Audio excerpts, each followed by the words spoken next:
Stop selling digital files.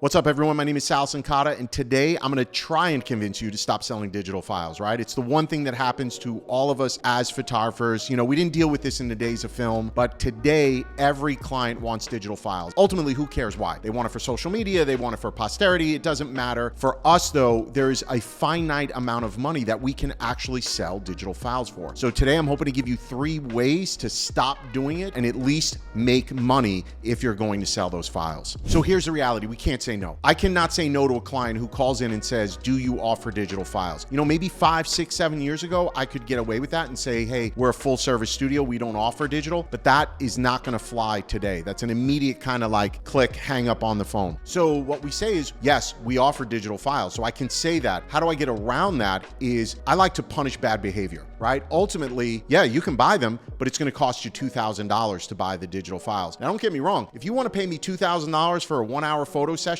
I will be the richest shoot and burner on the planet, and I'm okay with that. But that's the key there. So the first thing I want you to do is make sure you're charging enough, punish bad behavior, to stop them from wanting to buy digital only. And what'll happen is you don't have to say no, but what they'll start doing is looking to the other parts of your menu to see the value in what you're providing. And that'll be in your prints, your canvas, right? Your metals, things like that. The other thing you can do, right, to stop this is bundle your digital files in your packages. So my particular studio, there's all sorts of different pricing models you can run in your studio. For us specifically, we don't believe in a la carte. We offer it. You can buy as little or as much as you want. We tell clients there's no minimum order. However, the best value on the menu is always going to be a bundle. Now, the reason I enjoy bundles is because it provides predictable income. I know my clients are typically going to end up in that middle package. Now, what I do is I offer my digital files, not in the base package, not in the middle package. The digital files are included in our top package. Our average portrait session, right, in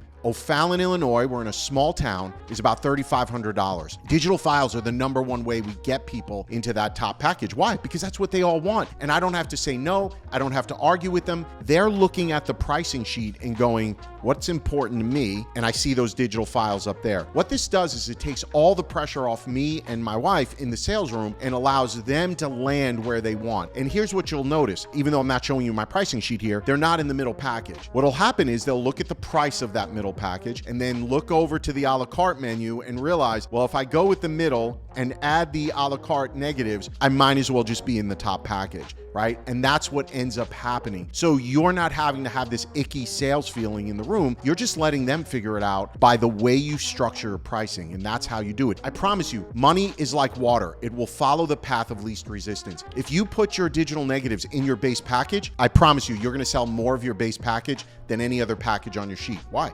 Because people are going to go, we'll spend the minimum and then we'll go print this at Costco, Sam's Club, whatever the case may be, right, online. And that's not what I want to have happen. I want to give my clients the caliber of product they deserve, honestly, for the money they're spending. And then if they want those digital files to hang on to for the future, they have them and they feel like they're whole. They don't feel like I'm holding back from them. The last thing I want to encourage you to do to stop this kind of like digital bleed where that's all clients want is offer unique products. If you're just offering prints and canvas, that is not exciting. I hate to break to you. I know, we work with H&H Color Lab, but prints and canvas, they can get anywhere. They really can. And we can debate the quality of the canvas they get versus the quality we offer. But guess what? Clients don't care. And I'm not going to sit here and start arguing with clients about, well, the ink we use is archival. No one gives a about that. So what I'd rather do is, instead of arguing with them about the quality of product, is making sure that I'm offering product that they can't get anywhere else.